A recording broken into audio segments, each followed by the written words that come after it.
Good morning, world. It's Nova, gypsyohm.com, and I'm on the beach.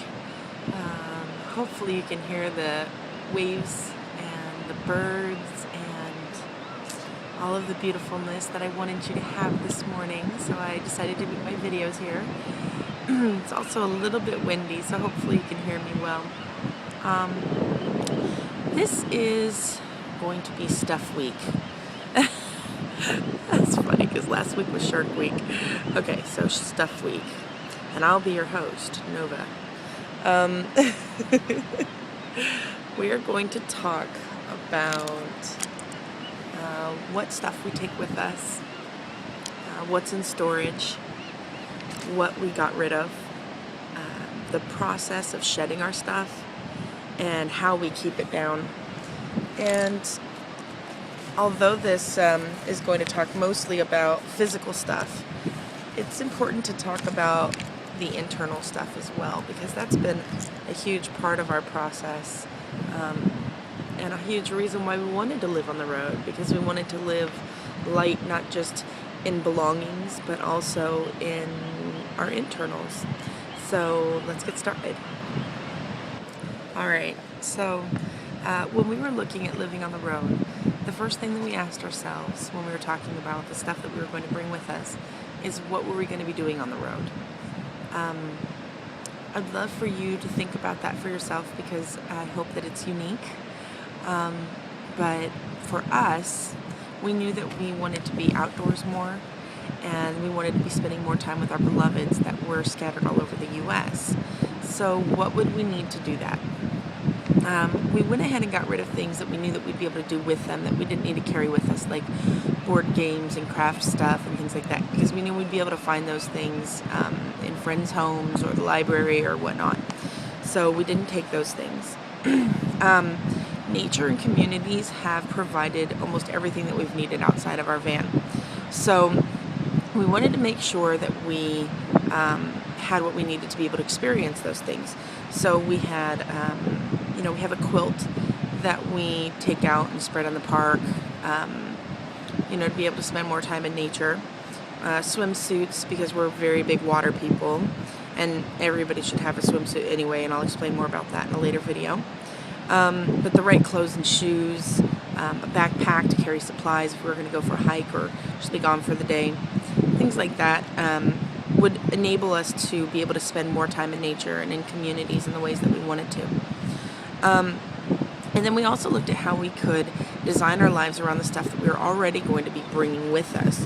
So since we were going to be bringing a quilt, we spend a lot of time in parks, and we spend a lot of time in places where we can just sit out in nature on a blanket and, call it our own little space and kind of make it home. We also gravitate toward water places because we have our bathing suits with us.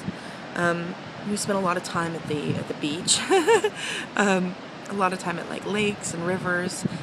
We go to, if we're going to be in one place long enough, we'll have YMCA memberships, and we spend time swimming in the pools there and whatnot. So that's another another reason that, another thing that we do with our bathing suits. In addition to being out in our communities and out in nature more and having the items that we needed outside of our van, or, to be able to be outside of our van, we knew that we were going to need alone or retreat time also. So I thought, well, what do we need inside of the van? So we're pretty simple people already, and we, we have like our 5 favorite things that we do basically.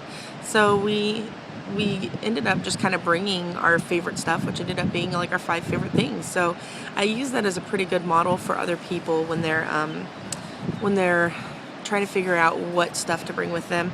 Kind of pick your 5 favorite pastimes and what stuff do you need for that. And you may not be able to, like, if one of your favorite pastimes is like scrapbooking or sewing or something like that, you might not be able to bring that stuff with you. But in general, like my kids, it was really easy for them. My son, action figures, Legos, drawing stuff, books to read, some kind of electronic device, and he's good and he's set.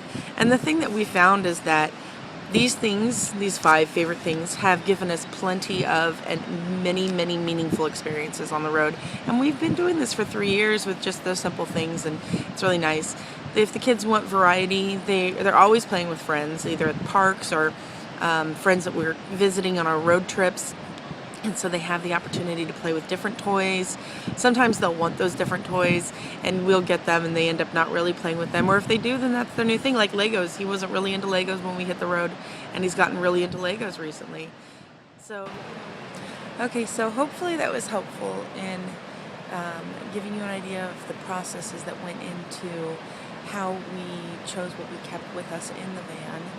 And tomorrow I will be sharing a video with you about the actual stuff that we keep in our van. So thank you for tuning in, and I hope you find these videos useful, and I love you, and yeah, enjoy your journey.